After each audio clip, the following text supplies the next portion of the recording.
BJP के वरिष्ठ नेता और केंद्रीय परिवहन मंत्री नितिन गडकरी ने दिल्ली के बढ़ते प्रदूषण पर गहरी चिंता जताई है। उन्होंने व्यक्तिगत अनुभव साझा करते हुए कहा कि दिल्ली में 3 दिन रहने पर उन्हें गले में इंफेक्शन या एलर्जी हो जाती है।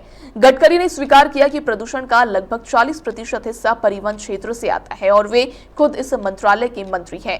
गडकरी का ये बयान ऐसे वक्त में सामने आया जब दिल्ली एनसीआर में वायु गुणवत्ता बेहद खराब हो गई है और ग्रेफ स्टेज 4 लागू कर दिया गया है।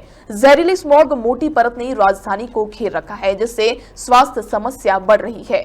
गडकरी ने इसे राष्ट्रीयता से जोड़ते हुए कहा कि आयात कम करना और निर्यात बढ़ाना ही असली राष्ट्रवाद है, लेकिन प्रदूषण और जीवाश्म ईंधन की निर्भरता हमें पीछे खींच रही है। गडकरी लंबे वक्त से वैकल्पिक ईंधन जैसे बायोफ्यूल, इलेक्ट्रिक व्हीकल और ग्रीन हाइड्रोजन का समर्थन कर रहे हैं। उन्होंने पहले भी कहा कि परिवहन क्षेत्र प्रदूषण का बड़ा हिस्सा है, लेकिन वैकल्पिक ऊर्जा स्रोतों से इसे काफी हद तक नियंत्रित किया जा सकता है। आज सबसे बड़ा राष्ट्रवाद कोई होगा उदय जी, तो देश के इंपोर्ट को कम करना और एक्सपोर्ट को बढ़ाना। क्या परिस्थिति बनी है हमारी। मैं 2 दिन मुश्किल से रहता हूं, इन्फेक्शन हो गया। ये दिल्ली पूरा प्रदूषण से त्रस्त क्यों है।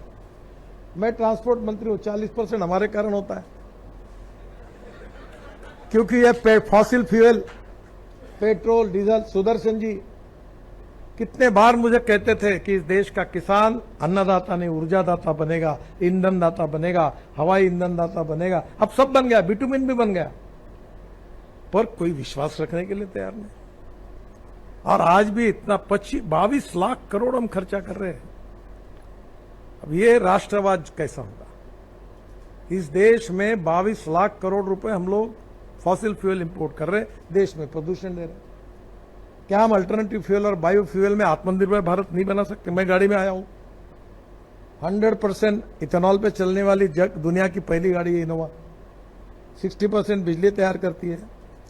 1 लीटर पेट्रोल के भाव में एवरेज की तुलना करें तो ये गाड़ी का 25 रुपए लीटर पेट्रोल का भाव होता है। प्रदूषण 0 है। हाइड्रोजन हम बना सकते हैं। इलेक्ट्रिक की गाड़ी अब कितनी पॉपुलर। जब मैंने इलेक्ट्रिक गाड़ी की पहली गाड़ी शुरुआत की थी तो कीमत थी $150 पर kWh लिथियम आयन बैटरी। अब तो 55 हो गई। अब sodium ion, zinc ion, aluminium में टेक्नोलॉजी आ गई। कल मेरे घर पर एक IIT के लड़के ने 5 साल में टेक्नोलॉजी लाई। एल्यूमिनियम जो शीट रहती ना, वो फ्यूल है।